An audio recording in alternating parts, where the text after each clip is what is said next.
Hello, and welcome to another episode of the Cutting Edge Figure Skating Podcast. My name is Kim Dunaway.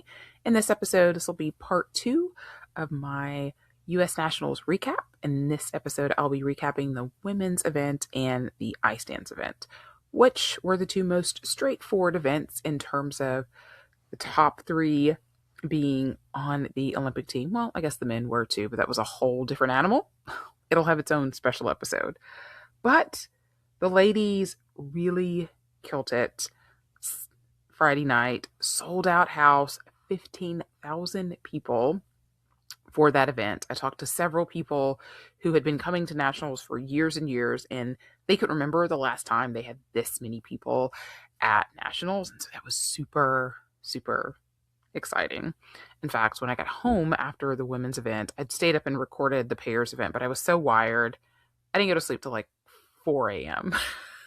Might have been after 4 a.m. And I had pre-planned like 2 weeks in advance going to a yoga class Saturday morning at this Ashtanga yoga studio in St. Louis. It started at 9:30. I didn't set my alarm because I don't need an alarm to get up before a 9:30 class. Let me tell you, I woke up at 10:24. I was so mad. But obviously so tired. When I got to the arena on Saturday, which was day 5, it was the last day, the security guy who had been there every day looked at me and he goes, "You look tired." And I couldn't even be offended. I was like, "You're right." It was an exhausting 5 days, but incredible. And this women's event was definitely the highlight of the entire event. Also have to say one more thing. Again, just completely useless information. Whenever I go to competitions, I'm like, go in, I'm there for like 2 full days, then I'm gone. This was the first time I've been there for 5 days. So by day 5 of just like sitting in a cold arena, eating snack foods, I was like, I just want something warm. I am severely gluten intolerant. So I'm like, what can I find in this arena that is gluten-free? So I ended up with bacon wrapped pork. And I'm a dietitian, right? A dietitian eating bacon wrapped pork, deep fried. It was good though. I mean, after again, like 5 days in a cold arena, just having any kind of warm food was amazing. I'm still thinking about, I'm like, how can I make this at home? Can I air fry it, make it a little healthier? Okay. That was just totally useless information. Let's get to the recap. All right. Our podium was made of all national champions for the first time since 2018, I believe, when you had Brady Tennell, Mariah Nagasu, Kieran Chen, and Ashley Wagner. Those top 3, of course, going on to the Olympics in 2018. So here, fabulous top 4. Really, all of them skated extremely well. All of them got over 140 in their free skate. And the top 5 all skated phenomenal. And let's get into the results. So the winner here was Amber Glenn, and this was her 3rd consecutive U.S. championship in a row. This one being the best of the 3 by far. She won the last 2 due to mistakes from Isabeau in 2024, Alyssa Liu last year, and then this year really won on her own merit. All of them well-deserved. Incredible feat, not just winning 3 in a row, but when you think about where Amber was 4 years ago in this same spot, she tested positive for COVID and wasn't able to compete at the national championships in 2018. She likely wasn't going to make that Olympic team. She didn't have a good body of work going into that, but she was certainly in the conversation had she had a really strong nationals. But unfortunately, due to COVID, she wasn't able to compete.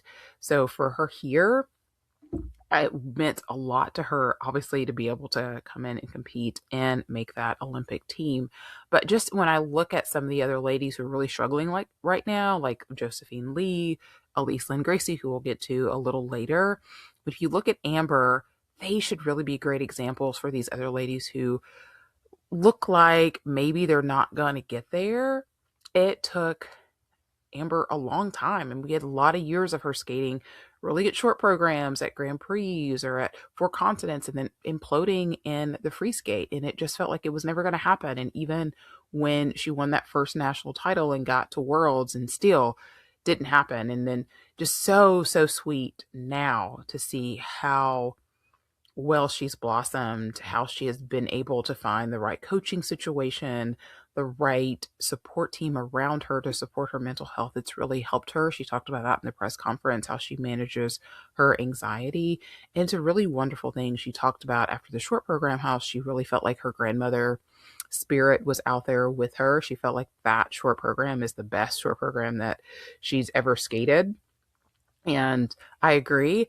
The free skate just had that little bit of an issue on her loop. And again, she said in the press conference after the free skate that they have to work on the timing in her program because she has to make a decision. Either she's going to go for the level on the spin or she's going to go for the loop. She doesn't have time to do both. So in this performance, she chose to get the level on the spin, but they're going to go back and tweak and work on the timing so she's able to get both the full level on the spin and be able to have time to do that triple loop at the end of her performance. And boy, if she skates like this, I mean, she's going to win an Olympic medal. What color it is, who knows? But if she skates like this, she will win an Olympic medal. There was so much talk about, can this team finally end the medal drought for the U.S. ladies? And I'll talk about that in just a second. One more note about Amber. That's the first triple axel that she has landed cleanly in the short program at U.S. Nationals. She wasn't doing the short program, the triple axel in the short program until last season. It didn't go well for her at last season's national. So it was a really great moment for her to be able to land it here. All right, let's talk about the second place finisher, and that was Alyssa Liu, who comes in as the Grand Prix final champion and world champion. She did her hair two different ways at this championship. She started out with some kind of a very, very bright yellow halo in the short program. I saw lots of people online saying she needs a toner. I am no expert in dyeing hair and all the things.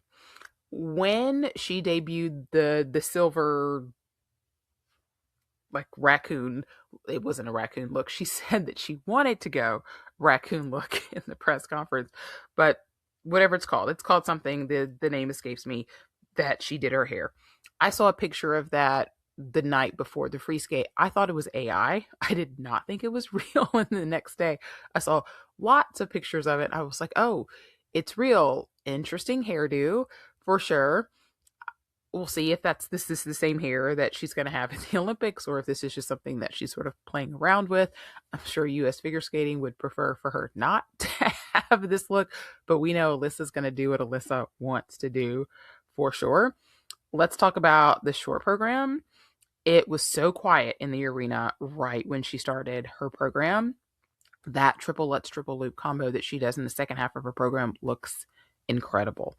People were on their feet before the program even ended. She said in the press conference after, she thinks that's the best that she has performed that short program. I don't know. I mean, to me, the way she performed it at last year's nationals and at Worlds, it was so emotional. I don't know that she can recapture those particular moments again, but every time she's on this program, it's in the last 12 months, it's just been really an incredible moment. Scored over 80 points. Now, this is national scoring. This is your yearly reminder. We have to throw out these scores. Even Amber said that most likely she would probably get about 78 if this was scored internationally versus the 83 that she got at nationals. But very strong from Alyssa in the short program. Free skate, she decided to debut the new Lady Gaga free skate. So at the very beginning of the season in Lombardia, she had a Lady Gaga free skate, and they decided to completely rework it, get a new music cut, new costume, and somebody on Blue Sky put the two programs side by side, like her previous Lady Gaga program with the new Lady Gaga program. And somebody else on Reddit put her, this could be the same person for all I know, but they put her MacArthur Park free skate side by side with the Lady Gaga free skate. And of course, the layout of the Lady Gaga free skate that she did at Nationals was the exact same layout as MacArthur Park. It looked very similar, except MacArthur Park had more choreography. This Lady Gaga program was just very, very empty. Everybody was excited to see it in practice because she had said coming into Nationals that she was going to debut this program. I said back before the lead up to Grand Prix final, in fact, I think I said at Skate America, that if she wanted to do Gaga at the Olympics, she really needed to debut it at Grand Prix final. That to debut it at US Nationals and then take it to the Olympics, it just did not seem plausible to me. So watching it in practice, I expected her to, not go full out in the performance, but at least do all of the choreography in the program, and she did not. It was a lot of just marking, kind of doing it in her head, which I thought was very, very strange that she wasn't doing the rest of the choreography. And then in the actual event, it just felt so empty. She did end up losing the free skate to Isabeau. I thought it was still a very generous score. She got a 147. I probably would have had her 143, 144. I just thought the PCS was, especially for composition, there just wasn't a lot there. So there was a lot of talk after the fact. She should go back to MacArthur Park. Does she have enough time to work on this Lady Gaga program enough? A lot of people felt like this was not going to win her an Olympic gold medal, maybe not even a medal. And then an Olympics piece where she was interviewed by Gracie Gold came out just a couple of hours ago. And she is, in fact, going to go back to MacArthur Park for the Olympics. She's going to get a new dress for MacArthur Park, but she's going to go back to that. And even when they asked her about it after the press conference, like, how did you feel? She was like, well, it felt good, but I need to go back and look at it. I'm a visual learner and just really think about what I think about it. It just felt like a lot of posing in the performance. It just felt like it needed more time to develop. And so we'll see if it's something that she brings back next season, if it's something that just goes in the vault, if it's something that she brings out for exhibition or what have you. But the plan is to go back to MacArthur Park again for the Olympics, which I know a lot of people are very, very sick of. But like I said, after Grand Prix final, it's been a winner. It's proven tried and true. So here we go. And, Alyssa doesn't miss. She doesn't miss in practice. She hasn't missed in competition. I mean, she had a little hitch on that last jump in this free skate, but we'll see if this is the layout that she does or if she does, in fact, bring out the triple axel. She said in the press conference after the short program that she hasn't practiced a triple axel enough to put it in her program. And in true Alyssa fashion, she was like, I didn't realize there wasn't that much time between Grand Prix final and Nationals to really work on it. I hesitate to say I would be surprised if she brought it out at the Olympics because, nothing would surprise me at this point, but it still feels unlikely. And I don't know that she really needs it if she skates to the best of her ability.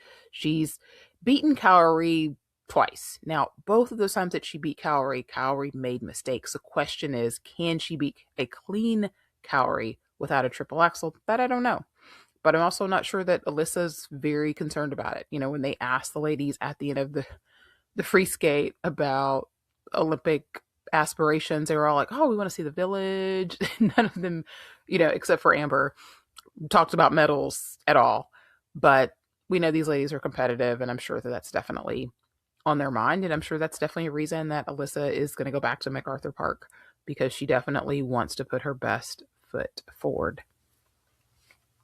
All right, let's talk about the other third of the big three, which I agree with some people. I don't love, that's the best they could come up with, the big three. They couldn't come up with a better name for these ladies than the big three.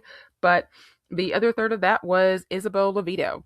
And boy, how much has she grown up since she made her senior debut 4 years ago at the 2022 US Nationals, where she was age ineligible to make the team for the Olympics then. She actually skates with quite a lot of speed in practice. I know a lot of people feel like she's slow in her performances. Not really. I think it's just the technique a lot of times that makes it feel slow because she slows down a bit as she goes into her jumps, but the rest of the speed in her programs is actually quite good. In her short program, she was clean. It's just so interesting because she gets beat technically in exactly what used to be her strong suit. When she started this quad, she was doing a Lutz loop in the second half of her program like Alyssa is doing now. And as the quad has gone, Isabeau has had to water down her tech content to sort of meet where she's at with her technique and her technical abilities now, where she's not even doing a Lutz toe anymore. She's doing that flip toe instead and doing it at the beginning of her program. So she was quite a bit behind both Amber and Alyssa going into the free skate. She had a really nervy warm up before she went out and did her free skate, but it was absolutely fantastic. She really nailed it. I thought she should have been she was second in the free skate, which was appropriate because, Amber has the big triple axel, but I thought she should have been higher than what Alyssa was, but it's not because I felt like Isabeau was underscored. I felt like Alyssa was overscored a bit, but at the end of the day, it didn't matter. It would not have changed the overall order based on the fact that she was about 6 points behind Alyssa going into the free skate. But those ladies did exactly what they needed to do. They made it very easy on the selection team. They came in to this event as the three that were going to the Olympics, and they leave this event as the three that were going to the Olympics, and they were the top three. They were hilarious in their press conference, especially after the short program. If you haven't seen it, I highly recommend it. Of course, the highlight was Isabeau saying that Alyssa keeps the hose on their toes. That was quite funny. And yeah, there was this ad that somebody put up the other day with Isabeau. I don't even know what the ad was for, but they were like, how would people describe you? She was like, elegant. They were like, how would your friends describe you? She was like, not elegant. And I think that we've gotten to see pieces of Isabeau's personality that we didn't get to see before. And I think about the very first media call that I was on was with Isabeau, and it was in the lead up to the 2024 Nationals. And it was right after she had that Grand Prix final that she really imploded in the free skate. And she was very, I would say, structured in the way that she answered her question. She's always been very honest, but I just feel like the Isabeau that has sort of come out of that Nationals up until now, she's really changed and grown up quite a bit. And she said that she was most excited about the Olympic Village when she goes to Milano. And I thought, oh, girl, I don't know if that's good, because oftentimes the ladies will skate later on. And, the Olympic Village gets rowdier and rowdier as the Olympics go, as people finish with their own events and they just party all the time. So I'm like, maybe they should stay away from the village. And I know that the high performance director said today in the press conference, after the Meet the Olympic Team gala that they did, that they're going to be utilizing a space about an hour and a half from Milano that the Italian skaters are using also to sort of practice. Don't know if they're going to stay around that or if they're going to commute into that place every day or not, but might be a good idea for this group of girls. They seem like they might be a little rowdy if you get them all together or around some other folks. And Amber said that they really bonded a lot over the Stars on the Ice tour over the summer, which is really great. It makes me think of something I read in Nicole Bobeck's book. But if I keep talking, I'm going to be on this all night. So let's move on to Brady Tennell, who was fourth here in what is supposed to be her final Nationals. She was the oldest competitor here at 27, and boy, has she been through it so very much. If you remember, she won Nationals in 2021, going into that Olympic season, thinking that she would be on that Olympic team and was injured and unable to compete. And so she doesn't get the same redemption story that Amber got, because she ends up just missing out on this team being in fourth, but she gave it absolutely everything that she had. And this won't be the last time that we see her, because she is going to be on the Four Continents team. But what a way to go out at nationals. Her short program was her best short program of the year. She was fifth behind Sarah after the short program. Her free skate was so strong. She did all of her jumps by 2 minutes and 45 seconds in the program. So she had a whole minute and 15 seconds to really just, or minute and 25 seconds really, to just sell the program. She had this fist bump after her Salchow, which was her last jump.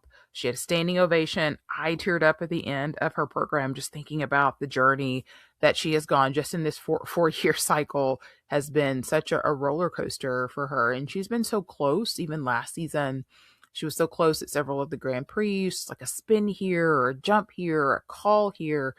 And she did end up on the podium at Four Continents last year, which was really great. And she'll have the opportunity to do that again this season. She had a different costume for her free skate, which I thought fit much better than the sort of tribal looking dress that she had previously, especially since apparently she was just using the music from the mission. She wasn't trying to translate the story, from my understanding.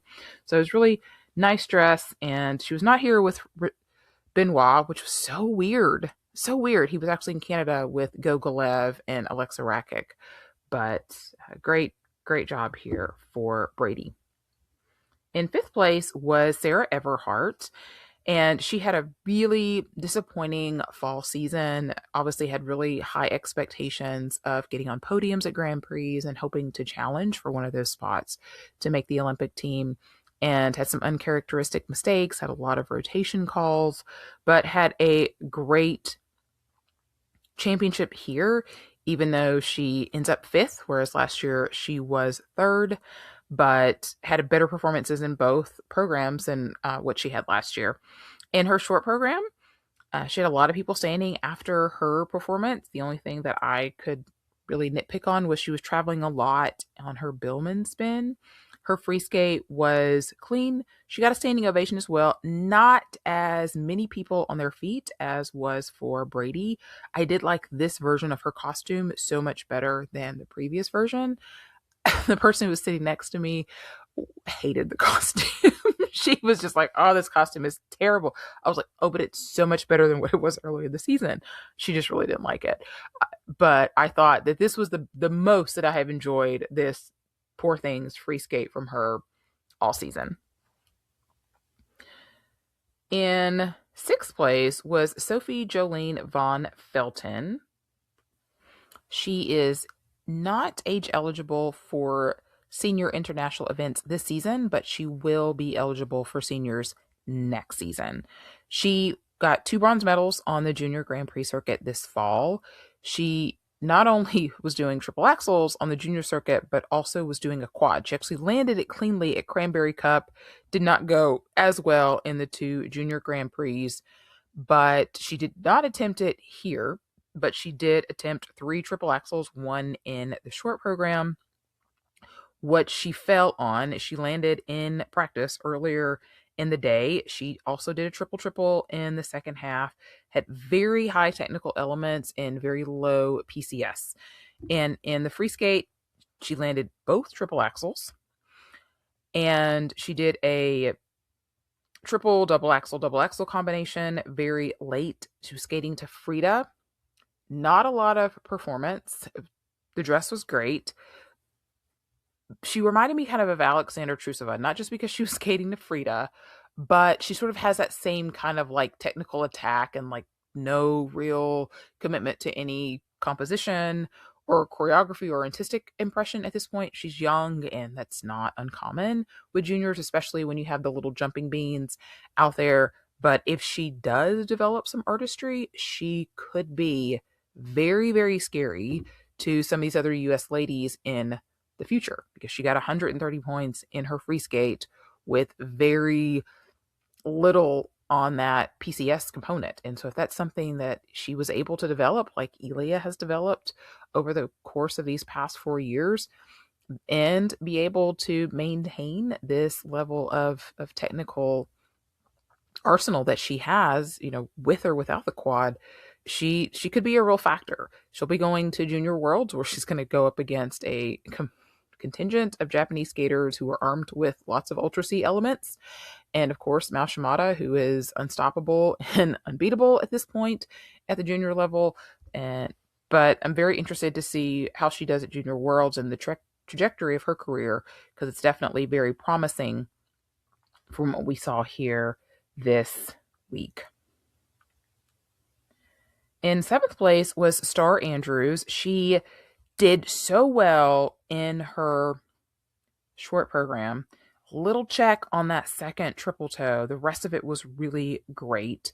I actually thought she would get a bigger reaction from the crowd than what she got. That Beyonce short program that she does is so good.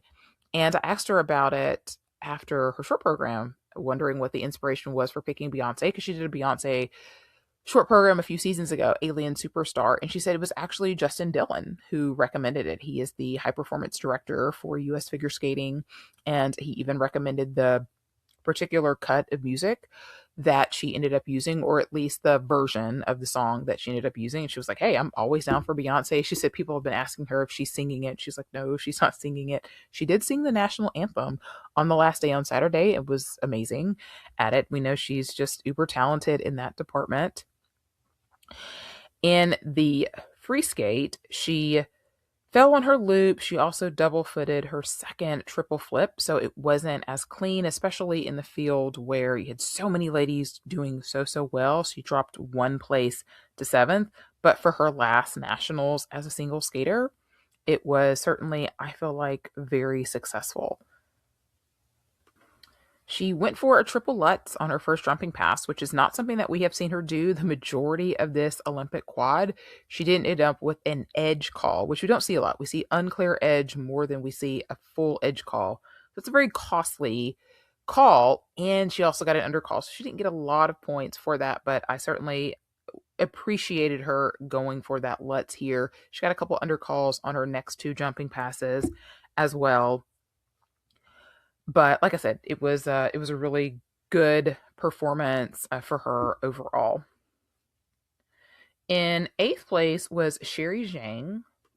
A funny thing about her during her short program run through earlier in the day, at one point in the middle of the run through, she goes over to her coaches, gets a piece of tissue, sticks it in her nose, and she just kept rolling through the rest of her run through. She even landed a jump after that. It's pretty impressive.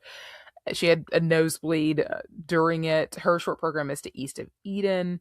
She popped her triple and almost ran into the boards. So it wasn't a short program that she would have liked to had. Her free skate was to Turandot. She had 1 fall, but it was otherwise a really great program. Just beautiful spins. A lot of people thought maybe she would get a nod to Junior Worlds, but she's actually an alternate to Junior Worlds. And 9th place was Amelia Nemirovsky. Her short program was to Birds of Prey soundtrack. She was skating to that like Joker Harley Quinn song, which I actually really like. Somebody else used that song a few years back. I'll never figure it out. Pretty sure it was a ice dance team. Not important, but she ended up only doing a single double combo. So that put her down in the standings quite a bit. She had a nice triple loop in the second half of her program, but her free skate was extremely strong. Nice jumps, just opened up on a double toe in a 3-jump combination. Gorgeous dress. So she got 123 points, which was a really big score for that first group, and she moved up a lot to end up in the top 10, which is a really great finish for her, and she ended up as an alternate on the World Junior team as well. And 10th place was Elise Lynn Gracie, who I mentioned before would really benefit from hopefully some new supportive coaches. She has dumped Tammy Gamble from her coaching team, and good for her. And she's very clean in practice, but that's per usual. I mean, I felt the same way when I saw her at skate America last season. Just so clean in practice, good even in the warm-ups, and then when her program music hits, there's just always a mistake or two, and she just looks scared to death sometimes just in the face. And here in the short program, she stepped out of her triple toe in her combo. Still got 65 points, which isn't a bad score. Her free skate, I really like the version of Gladiator music that she is using in her program. She was so sideways in the air on that first triple Lutz, but she hung on to it. I was hoping that that would be a really good sign. It wasn't a disaster for her. She just popped her triple loop and stepped out of a Lutz late in her program. But again, so many other skaters were skating so well around her that she ended up 10th here. I'm still hopeful for her that we're going to see that Lombardia was not a fluke, that we can see a return to that form just because we know what she's capable of. I'm interested to see now that she is with Damon Allen and Drew Meekins if she can return to that form and even beyond that in the future.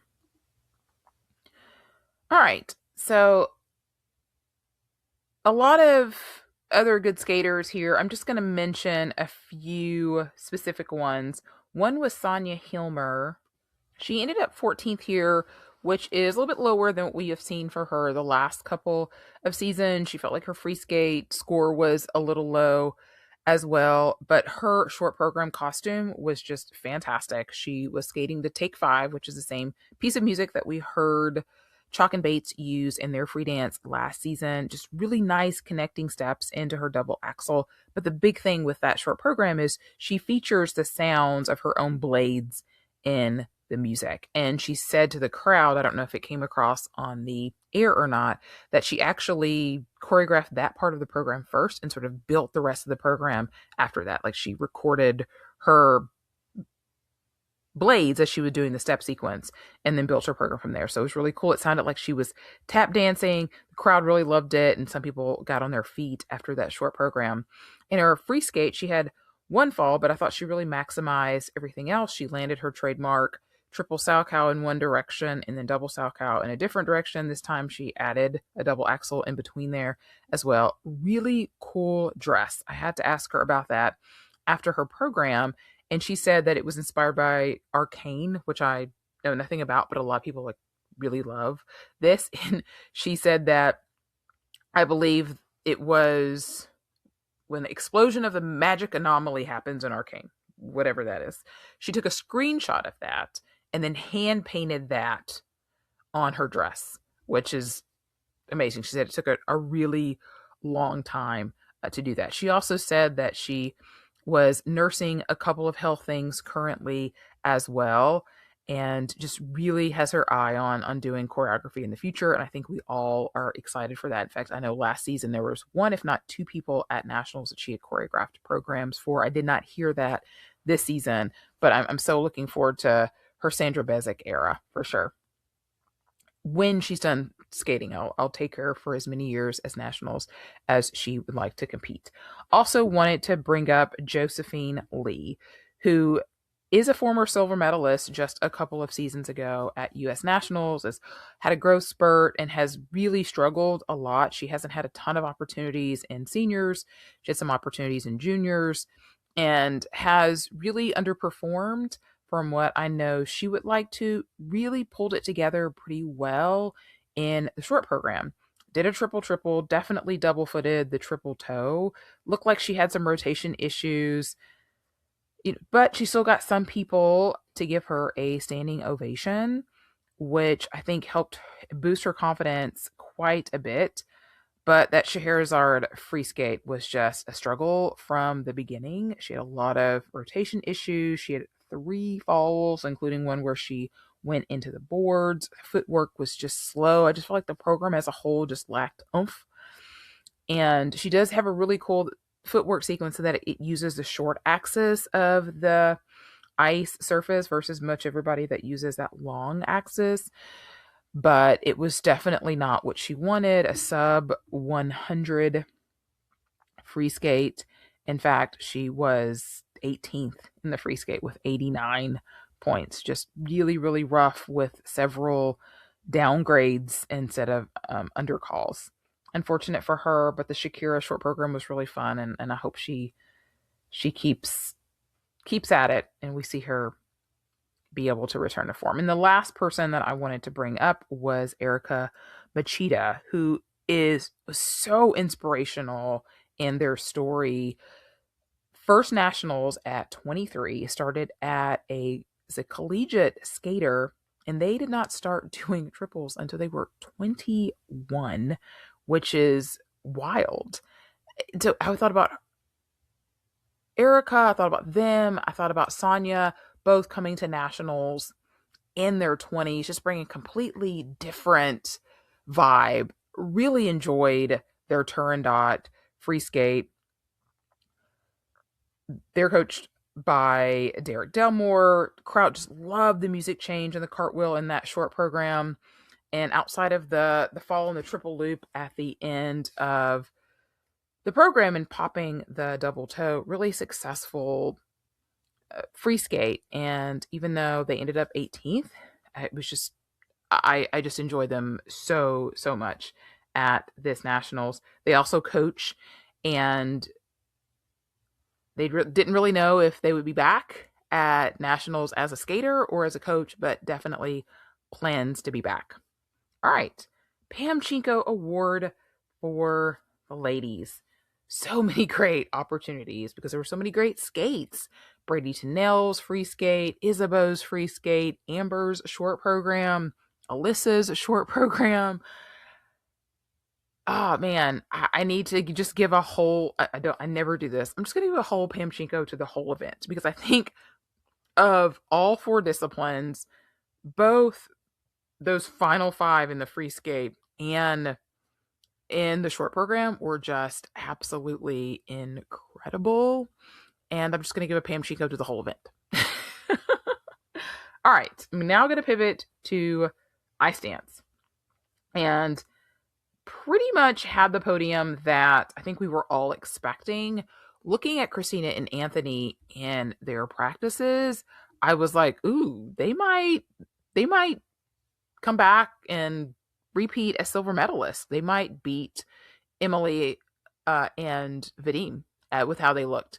When the rhythm dance rolled around, they were not as strong as Emilia and Vadim. And so we had pretty much what we expected going into the event, coming out of the event. But it was a really good event for the top skaters. Definitely, there were some teams that near the bottom that really struggled, and I'll get to that. So let's talk about Maddie and Evan, who won their 7th national title. So they are the sole holders of the record now. They had tied the record with 6 with Meryl Davis and Charlie White last season, but now they are the sole holders of this record. And I feel like Maddie has had her eyes on this record this entire Olympic quad, because you remember that nationals, maybe it was a couple years ago, when they were so sick and their twizzles were a hot mess and they did not win the free dance, but they did enough to win their national title. People kept thinking, like, why not just withdraw? Like, they were clearly both sick. You know, Evan was in worse shape than she was.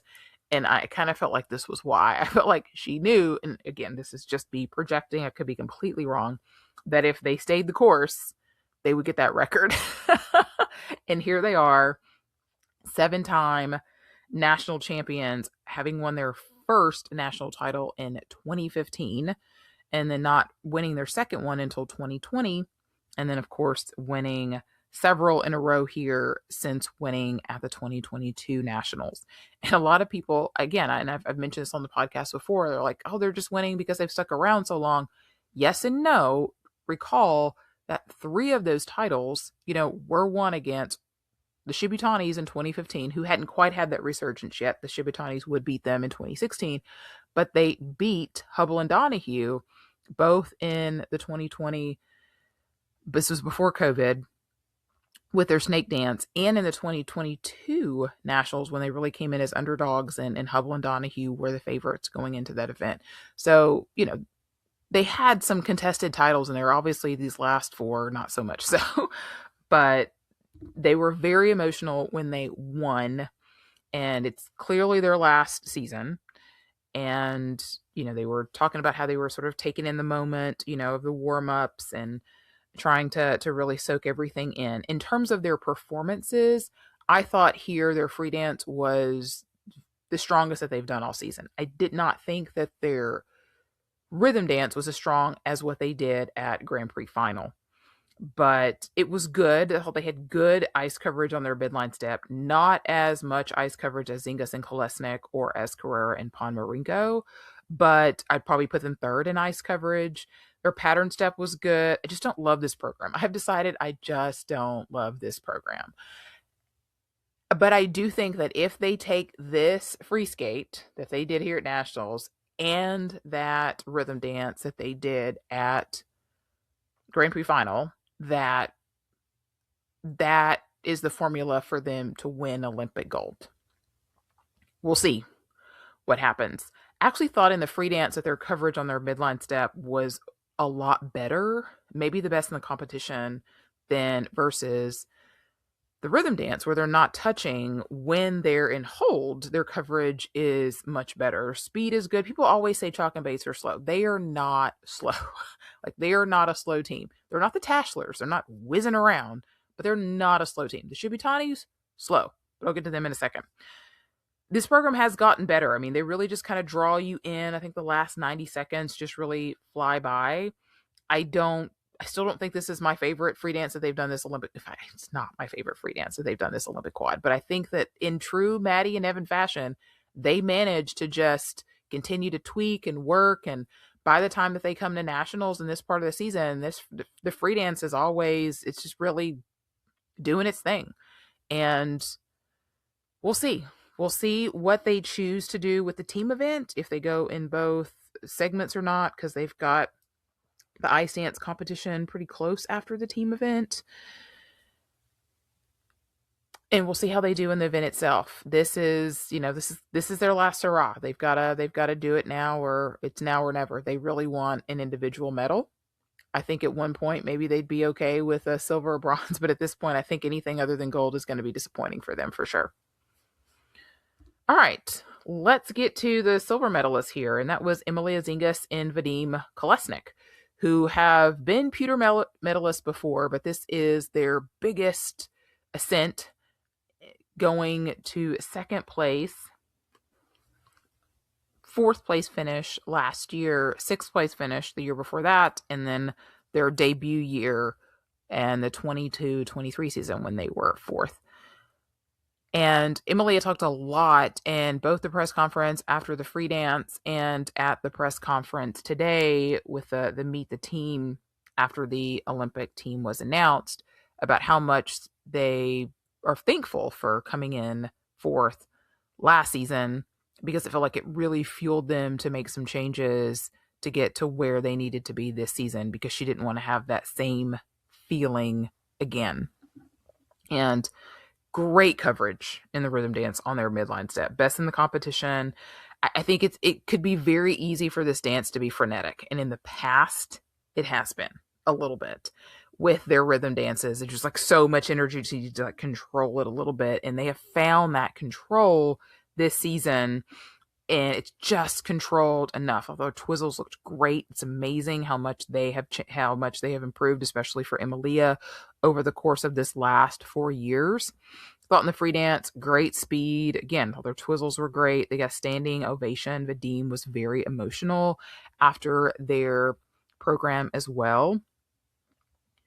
And they're on their way to the Olympics, and excellent for them. And a lot of people are penciling them in or writing them in ink maybe as the team to beat in this next quad. And I think Christine and Anthony are going to have a little bit to say about that for sure.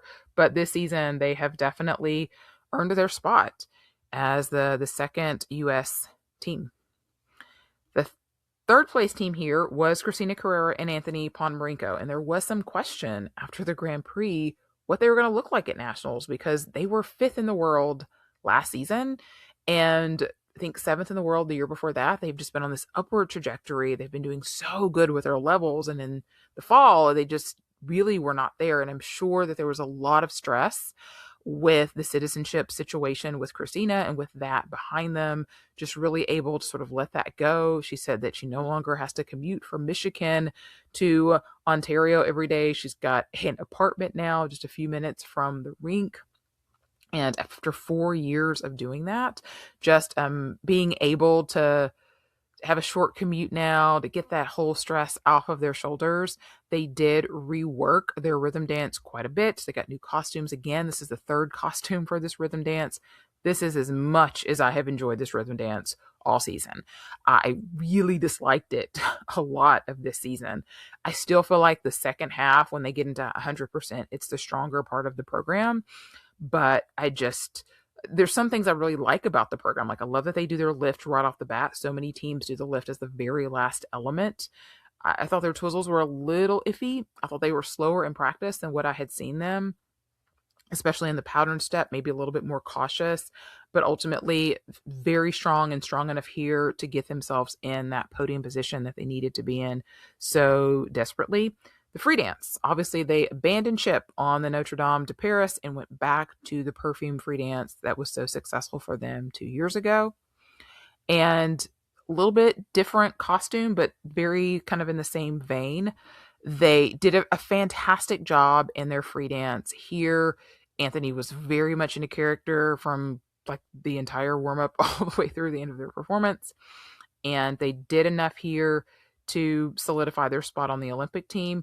Not enough to get back in that silver position, but right where they needed to be to reach their goals. In fourth place in the pewter medal was Green and Parsons. And for the second Olympic cycle in a row, they are fourth, and they are just one place away. And you have to feel for them because it sucks to be here twice, obviously, but just 3 years ago, they were sixth in the world, and they looked like the clear number 2 team in the U.S. on their way to this Olympics. And then they get passed by Christina and Anthony, and they get passed by Brady and Somerville too. They didn't make the world team in the next season, which was really surprising. And then last year they make the world team again, but they're 10th in the world. Now, you're back at World Championships, which is a huge improvement over not making it the year before, but they were definitely disappointed that they were so far behind Christine and Anthony. And then going into this season, you feel like, okay, they're going to make that Olympic spot. They were in the top 3 last year, and then they get passed by Zingis and Kolesnik, who they've been ahead of, pretty much this whole Olympic quad. And it's just unfortunate for them. And in watching them in practice, I could see it coming because they just don't have the speed and power that Zingis and Kolesnik and Carrera and Ponomarenko do. They just don't. Now, they're a completely different style team, but I think it's hard to compete with the other two for them right now. And everything seems smaller. Their pattern seems smaller. Their ice coverage seems smaller. They've made a lot of really fantastic improvements, especially like on their lifts, the last couple of seasons, and their free skate. I love their free skate so much, but just not enough. And they will be first alternates to the Olympic team.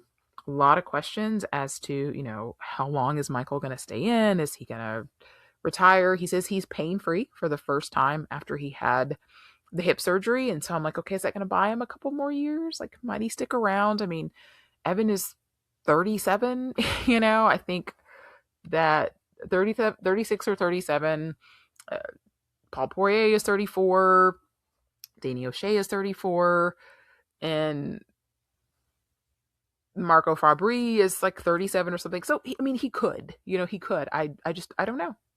We'll see. But they were very happy. They were so positive after their performance. They talked about how Tanith had them write things they were grateful for, and they were just really in a good place. Honestly, there were no tears. They weren't disappointed. Maybe I think they kind of knew probably going into nationals that this was what was going to happen, but I'm sure they were hopeful, but they were just in a really good place. And this will be the last that we'll see them. They'll be at 4 continents. Again, they actually won 4 continents 4 years ago when they had the same spot. going to be a little bit harder this year, but I'll talk about that in a little bit. All right, let's talk about the fifth place team here, and that was Emily Brady and Ian Somerville. They had a really awful fall, and that is words from their mouths after their short program, which was fabulous. I was so happy when I saw them on Tuesday and saw that Emily had a new outfit for that Vogue program. I did not like the pantsuit jumpsuit thing that she had before. That black dress that she had was so much better. She looked so good in it. It's the best that she has ever looked, really. And they killed it in that rhythm dance. They were through the moon to get 79 points. They were so interesting to watch in practice because she moves her feet a lot.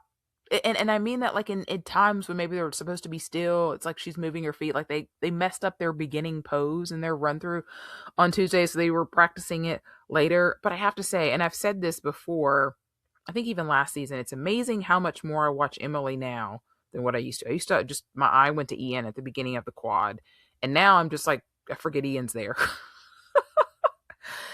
And I find out after the rhythm dance that she's got some kind of nerve injury in her right leg. She says she's doing PT, shockwave therapy. She's put some kind of nerve cream on, just like all the things, but it takes a while to heal. And that the pain kind of comes and goes. She says when they're out there performing, the adrenaline, she wouldn't feel her leg if it was broken. But it's definitely been an issue for them at different times. And she says it's really an issue in the free dance because like their entire free dance is like on her right leg. And another interesting tidbit that they said after the rhythm dance and the kiss and cry, not the kiss and cry, and the mix zone was that they got feedback to change their rhythm dance in November and said that they not only considered it, they had like new cuts of music to change it. And they had a conversation with Tanith, and Tanith encouraged them to really fight for it. So they worked really hard on it. They worked with a Vogue dance coach to just put in a lot of work. And this is the kind of energy that they've got to bring next quad, because the rhythm dance is what is holding this team back. And it's the key for them to move up in the standings in the next quad. Their free dance, I thought, was fine, even after that. Because I talked to them after both programs. Like they were the one team that I talked to after both programs. And they said that it wasn't their best free dance of the season. They were happy with it. They were satisfied with it, but it wasn't their best free dance of the season. They were actually sixth in the free dance behind the Browns by a little less than a point, but they were significantly ahead of the Browns after the rhythm dance. But I asked them after their free dance, I said, you guys have been doing lyrical like the last 3 years. Are you going to pivot next season? And Emily was like, nope. And Ian was like, yes. And she was like, oh. And she was like, well, maybe we can do something dramatic. He was like, I would really like to do something quirky. But Emily says she loves lyrical, and I think Ian is looking to do something different than sort of what they do. But they said, well, ultimately it's up to our coach. So we'll see what they end up doing next season. I think it would be good for them to pivot and show something different, because I think this team does have a lot of range. I mean, they've done La La Land and some different things in the past. I would like to see a different style from them. And it's not just them. Because of the themes that we've had in the rhythm dance for this whole Olympic quad, it makes teams lean to a lot of like the moody, lyrical kind of free dances a lot. And so when a team does do something different, it just kind of feels like a breath of fresh air. So I hope that they can take the energy that they put into the rhythm dance this season and really put that into both programs next season, because they have so much potential, but they also have the potential to get lost because of just the embarrassment of riches that is US ice dance. And I don't know if they're sending them a message or not when it comes to the Four Continents assignments. But again, I'll talk about that at the end of the episode. The sixth place team here was the Browns. And this was a real coming out party for them, especially amongst the fans. I felt like people are really loving their programs this season.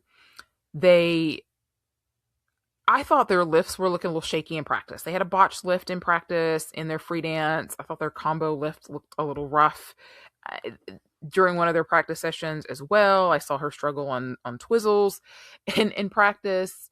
But when it came to the event, they were great. The rhythm dance crowd just loved the headstands. It just had great energy the whole time. Of course, the free dances has been a favorite of the fans all season. They got a standing ovation, and then he died on the ice.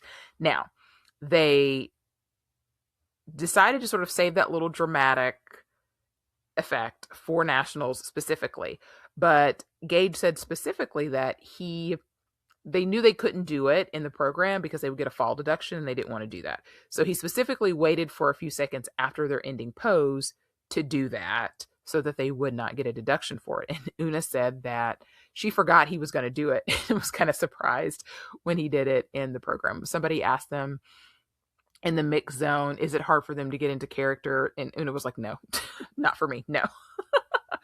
It's such a fun program, and we're going to see it again because they're going to be at 4 continents, which will be a great opportunity for them, an ISU championship opportunity. Hopefully maybe get some prize money for them as well would be great. But very good competition for them. The question is, can they leap over some of these other teams ahead of them? And I don't know, it's going to be a tough ask for sure, but they're definitely headed in the right direction. All right, and 7th place here was Katarina Wolf-Kostin and Dmitry Zarabesky. They feel like a team who is like squarely like right behind these other top 6 teams, that they're not quite there, but also way ahead of the other teams that are behind them. They had a really strong season. They beat the Shibutanis at NHK, were 5th at that Grand Prix. Really good fall. I was really impressed with them in practice. I felt like their free dance was less impressive in person than what it looked like on TV, which was interesting. They did have a fall in practice. I think they ran into each other's skates, but no issue that they had in the event whatsoever. In the free dance, the crowd really loved some of their moves. They really liked their pair spin, their sliding move with her in the splits they really liked. Also, good competition for them. Again, they're kind of in the same spot of the Browns. Like, what can they do to sort of propel themselves ahead of some of these other teams? It's going to be tough. It's going to be really tough. But I think they made some good strides this season to get that ball moving in the right direction. In 8th place was Nasset and Markelov, and I just felt like they got totally lost this season. I was so impressed with them at Skate America last year, their first big, international competition, their first senior Grand Prix. And this year, I just feel like both of their programs have just felt so flat. They're noticeably slower than other teams. The songs and the rhythm dance just don't fit together. The costume that they went with a different costume here than what they did earlier in the season, and it just didn't really make any sense. Their free dance, again, the 1-foot sequence especially, is just really slow. I just feel like this program has confused me just kind of all year. I love the elements of the waltz that they're putting in the program, but it just is so forgettable for me. Only 105 points. I mean, they got, I think, 110 internationally at Skate America last year. So at nationals, you want to best, what you've done. Internationally, they haven't been anywhere near that this season. I don't think that, like I said, I don't think these programs did them any favors, but they're going to have to do something that's going to make them stand out with these other teams, or it's going to be a tough road for them. All right, 9th place was Maya and Alex Shibutani, and they came in with a lot of fanfare. Andrea Joyce, first of all, there was so much press at this event. It was insane. Olympic year, as I have learned, is just kind of like a different animal, which you would expect. But a lot of press really zoned in on 2 stories, the Shibutanis and Maxim Nuomov. And with the Shibutanis, it was a bit of a media circus around them and at the end of their performances, which were disappointing in both segments. Let's talk about this rhythm dance, because they changed their rhythm dance. I really liked their rhythm dance before. I thought it was fun. They were picking up things kind of from their Japanese heritage, but there was this long time article, which I'm going to link in the show notes. I shared it on social media a few days ago, but I'll put it in the show notes. Like I said, it's a long piece, but it's a very interesting read about this team. what they said about the previous rhythm dance is that they were told it, quote, didn't register. I'm sure they got more feedback than that. So they come up with this Jamiroquai Canned Heat, which is a great song. I mean, if you've seen Center Stage, like that, you want that energy for Jamiroquai. And this felt like a poor man's disco. It felt kind of like Alyssa's Lady Gaga a little bit. It just felt very empty. And I felt like they should have stuck with what they had before. This did not help them whatsoever. They looked slow, and oh my gosh, that midline step, it's like the tempo of the music not only is slow, but it's like it gets slower as the step goes on. He had an issue with the twizzle on the end of a twizzle. It did not affect the level, but it affected the GOE. I did not go down to the mix zone when they were there because I knew it was going to be a circus. The way that it was explained to me was that he basically gave a sermon, their words, not mine, with a lot of excuses as to why they changed their program, why things haven't gone well. We get to the free dance. Obviously, they kept the same free dance. They didn't change that. It would be a lot to change both programs. And when they announced that they were changing the rhythm dance, people were like, they're changing the wrong routine. They did change her dress. I did like the new dress so much better. I felt like the other one, I think I called it matronly, maybe, in a previous podcast. But they had just a ginormous twizzle error. They ran into each other, which was just like, it felt like, I don't want to say poetic justice because that sounds harsh, but based on kind of what all was going on, I felt like some kind of disaster was incoming, and that's exactly what we got. They both ended up with level ones on their twizzles and negative GOE. They got 101 points on their free dance. They were 10th in both segments of the competition to end up 9th overall, so it didn't really affect their placement. Obviously, this is not what they were wanting. I think they had to have an idea, after the Grand Prix circuit was unsuccessful, that, it was not going to happen for an Olympic spot.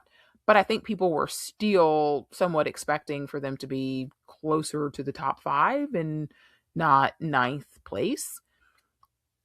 So it really fizzled. I mean, honestly, the free dance, I was bored. Her hair was falling apart as the program was going on, and that felt symbolic. It just, I don't know. It didn't even have the magic that it had when it came back at NHK. Even the reaction from the crowd was very muted. It's weird because I heard rumors that they wanted to come back last season and were told to wait until they had improved, which, if that really is advice that they got, that was bad advice. I mean, they should have, if you think you want to come back, you need to come back the season before. I mean, that's what Tessa and Scott did, right, in the 2016-2017 season. You need to get your feet wet. And in the case of Tessa and Scott, they were only off for 2 seasons. It's been 7 years for these guys. And I really think that they came back thinking they were going to just jump back into the medal picture at nationals. And maybe they thought they were going to jump into the medal picture at the Olympics. But that didn't happen. I mean, just not even close. And they haven't, re-retired or rolled anything out. But I don't expect that this team is going to come back after this. They certainly didn't get any international assignments. And why would you? They were so far down in the standings. You would have to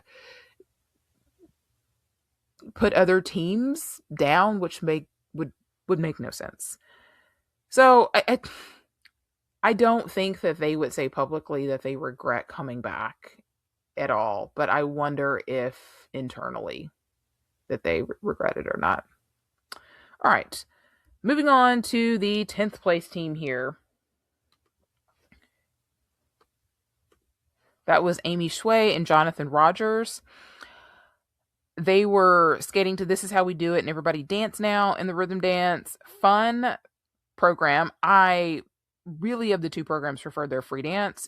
They were skating to the White Crow, like Brady and Somerville. Great dress. The twizzle sequence that they do goes very nicely to the music. I don't know that they have the smoothest transition going into the second piece of the music that they use in this program, but it's a really nice program overall. In 11th place was Peyton By, and boy, this was so unfortunate for them. They were 8th after the rhythm dance, but finished 14th in the free dance. I really enjoyed them in the rhythm dance because they were the first team that came out that looked like a world-class team. Like they were faster, they had the best twizzles of the day so far from the other teams that we had seen.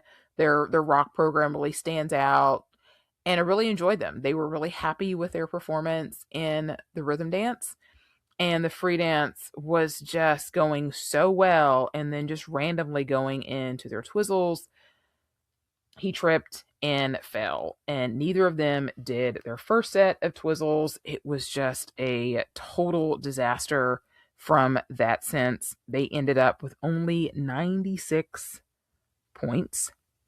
They lost the twizzle element completely, because had she at least done her first set of twizzles, they would have gotten something out of it. But she didn't. I think it just totally shocked them in the program. They were just, she was crying in the kiss and cry. She was crying backstage. She was just like, this has never happened before. I don't know what happened. You just heart went out so much for them. Originally going into the season, this was going to be their last season, but then they contacted a podcast, and when it was on a podcast, and said, no, we think we're going to go maybe 2 or 3 more years because we think we can improve. I don't know if this changes anything or not. I would love to see this Lion King clean, and with the exception of that, it was really strong, but it just really drug them down from where they would have been without that mistake. And fun fact, this program was choreographed by Angelika Krylova, who is a old school ice dancer from Russia who was fabulous, so fabulous. All right, 12th place was the Peels. They are an Ice Academy of Montreal team. They train at London, Ontario with Scott Moyer and Madison Hubble and Adrian Diaz. They are fellow Nashvillians, which I love their short program so much. They were skating to Hammer, which I have to classify. There was MC Hammer, well, who did You Can't Touch This and like the old school stuff. And then he decided to drop the MC, and he just went by Hammer. And so when he came up with Too Legit to Quit, which is what they used in this program, he was just Hammer. He's always going to be MC Hammer to me. In fact, when I was watching them, I was like, dude, wear the Hammer pants. But I was like, oh yeah, I think he dropped the Hammer pants by the time they were doing Too Legit to Quit. But anyway, I just thought this was so fun. It just brought me back to my childhood. Like, I had an MC Hammer poster in my room. I had tickets to go to an MC Hammer concert when I was in the 5th grade, and my dad said nope. And I'm still bitter about it. I did not get to see MC Hammer in person. And their free dance, I really love their costumes so much. We had like 4 moody free dances in a row in that first group, and they came out there with just a completely different vibe, which I just totally appreciated. So I thought this was a good senior debut for them. Been in juniors and been successful in juniors, and I'm excited to see what we get from this team. Of course, it's another brother and sister team. This is the 3rd brother and sister team that we had here at this event. In 12th place was Conscious and Shepetov, and the main thing with this team was their rhythm dance, which I don't remember who was I talking. Oh, I was down in the mix zone talking to Flores and Jepson, and Conscious and Shepetov had started their program, and then I go upstairs and I get back to my seat, and they're talking to the referee, and I'm like, oh, what happened? And they're like, something with the music. And so I had to go back and watch the rerun later that night to see what on earth had happened. And it was like, it's almost like the music cut out, and it sounded like there was something in the background. And I'm not sure she would have stopped. I mean, she just kept going, and he just stopped. and they didn't get a deduction for it or anything. It was a long delay, but by the time that they finally got the music right, the crowd was just completely on their side. They got a huge ovation during and after the program with that, and they just got right back into it. It was a really fun rhythm dancer, one of the teams that went Latin, right, with a Ricky Martin and some other choices, which is just, made the whole 90s rhythm dance just such a weird vibe. You got teams doing all kind of stuff. But anyway, and then in their free skate, they were doing Umbrellas of Cherbourg. Had some nice moments, nice split position on their curve lift. I thought it was a nice program. It didn't, it wasn't the most exciting program there. It wasn't my favorite Umbrellas of Cherbourg program I've ever seen, but it was fine. In 14th place was Olivia Flores and Colmer Jepsen, who is her new partner. He is from France. He is not a citizen.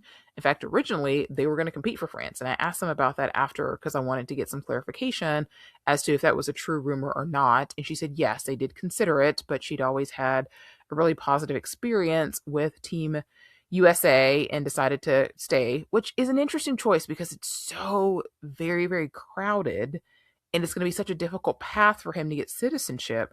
Whereas in France, apparently they just give you citizenship for whatever, and it's not as crowded in France. Now, they've got 3 very good established teams, but I don't think they have, like 13 or 14 established teams. But anyway, in terms of their programs, I really enjoyed their rhythm dance. They were skating to Intergalactic by the Beastie Boys, Right Here, Right Now by Fatboy Slim, and then Firestarter by Prodigy. I just thought they did really well. Love their costumes and their free dance. I thought they had just a really cool like hydroblade move in there. It was another one of these kind of like moody, lyrical kind of free dances. They had an issue on their twizzles where they got negative GOE. Couple of low levels, but the 94 just really shocked me. I think it shocked them as well. I was surprised that they were that low. And then the last team here was Vanessa Pham and Anton Spiridonov. Every time I see Anton, it makes me think of Lorraine McNamara. Like, where are you, Lorraine? We miss you. But this is a better pairing for him. And I totally forget that they're an Ice Academy of Montreal team because we don't ever see them internationally. They have some really nice speed with the team. They look good in practice, but here judges were not loving what they were doing at all. I thought their rhythm dance to Nirvana was fun. It was different kind of than what we have seen. Their free dance I didn't love as much. It had a lot of voiceovers at the top, which I just found really annoying. I couldn't really understand what it was saying. One of the straight line lifts that they did, it looked very pretty, but it just looked like it was a lot of effort. I thought their one foot step was just really small. I just felt like the music that they chose just feels really tired. Like we hear it a lot. I do see some expression out of Anton. I don't know where this team is going exactly, but there were no bad teams here. There were, a couple of unfortunate performances. In fact, the Twizzles were winning there for a little while, but things seemed to calm down after that. All right, well, that was all 15 teams and the ice dance event. Pamchenko Award time. I mean, Maddie and Evan were great in their free dance. We had, obviously, the Browns free dance is a huge showstopper. I think I'm going to give it to them for the free dance. I'm giving it to Brody and Somerville for their reworked Vogue rhythm dance. To me, those were 2 just really standout performances at this event in a field of a lot of really, really good programs and good performances overall. All right, let's look at this 4 continents team. So we know that with the women, they're sending the entire Olympic team. In fact, I thought they were going to send the entire Olympic team to Milano, and none of them were going to go to 4 continents. But there is one exception to that in the ice dance. So let's talk about the women first. We have just basically the next 3 competitors who are age eligible. That was Brady Tennell, Sarah Everhart, Star Andrews. Both Brady and Sarah medaled at 4 continents last year, and they're going to have the opportunity to do that again here. We're going to face a tough contingent of women from Japan for sure. In ice dance, this was the one that was interesting because they chose Zingis and Kolesnik to go, which I was surprised. I was expecting to see Green and Parsons, Brady and Somerville, and the Browns, who were 4, 5, and 6. So obviously, with them sending Zingis and Kolesnik, they're wanting them to get some more world standing points to help move them up in the groupings at the Olympics. So who goes first all the way to who goes last is based on world standing points. So that's why you'll often see like Chalk and Bates, Fear and Gibson, those teams going last because they have a lot of world standing points, either from a team like Fear and Gibson who competes a lot, or a team like Maddie and Evan who may not compete as much, but they get a lot of points in those ISU championships that they go to. So obviously that's got to be why they're sending them to Four Continents. Four Continents is in Beijing, so that's a pretty big turnaround for them. We'll see if that's something that they keep or if they ultimately decide to decline that assignment or not. But my guess is that's why that they're sending them. And obviously they're going to have a chance to win there, but that meant that there was a team that wasn't going to go. And you would expect that would be the Browns because the Browns were 6. But instead, they choose to send the Browns and choose not to send Brady and Somerville, which my question is, are they rewarding the Browns or are they penalizing Brady and Somerville? It's tough because both of those teams would benefit from more international exposure.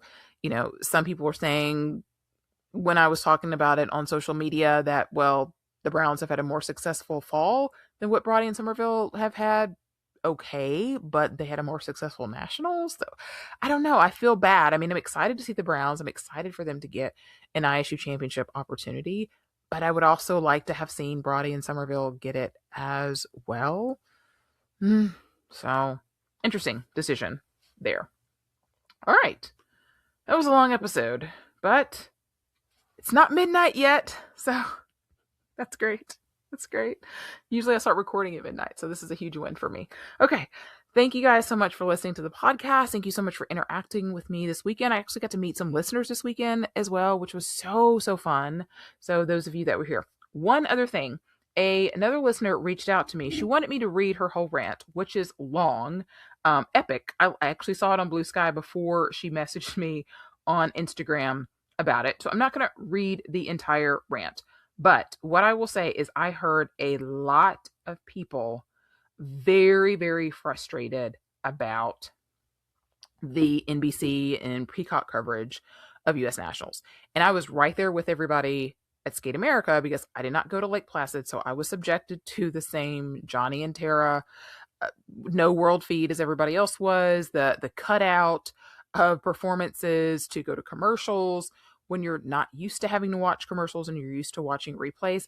I don't know what the reasoning is for that. I can't imagine it's a financial reason because they have people doing the world feed for the rest of the world. I can't imagine it costs anything extra for it to come to the US, but maybe it does. So I don't know if it's a financial reason that they're doing that. If it's an ad revenue kind of a thing, they're trying to get ad revenue. I don't know, but I totally echo everybody's frustration. I will read part of her rant. Okay. This is what she said. This is not me talking, but this is one of the listeners. Your coverage, talking to Peacock and NBC, of Prevagen US Champs was the absolute worst. To fans, skaters, and commentators, we have tolerated for years your lack of replays, your complete stripping of anything for sports that has to do with figure skating. We've tolerated it. Now we are just pissed and we are done. First of all, skating fans who watch the sport every year were pissed off because you took away the world feed. The production of it was atrocious. You completely invalidated all the hard work of the other skaters. I heard during the Piers event that the camera angle was really bad for the first few skaters, but they got it fixed. I heard lots of people complain that they didn't get to see Jacob Sanchez's reaction to his scores because they were on a commercial break. So I get it. We've had lots of good access to different members of U.S. figure skating this week, but I didn't see any access to anybody that works at NBC or Peacock. I would love to hear some kind of a response.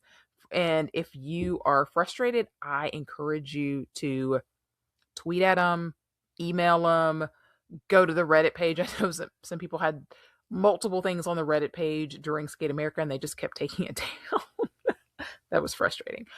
But yeah, let your opinion be known and hopefully they'll hear you. I don't think that this means that you're going to be subjected to no world feed during Milano, because it has apparently only been an issue when it's been in the States. The domestic coverage specifically is when it's been an issue. So I think we'll be good for the Olympics. But if you want to go ahead and put your complaints in now to get them ready for next year's Skate America and next year's Nationals, I would encourage you to do so.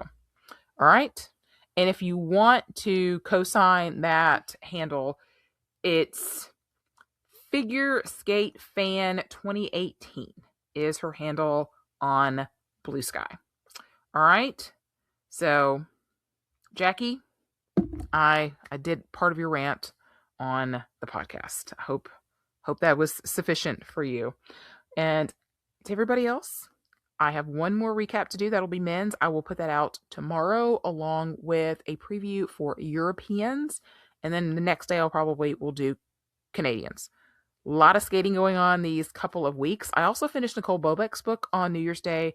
So that'll be a podcast that I do somewhere in between Europeans and the Olympics. You can find me on all the socials at Ice Skate Podcast. You can send me a line at thecuttingedgepod@gmail.com. Let me know what your thoughts were from the ladies event and the ice dance event.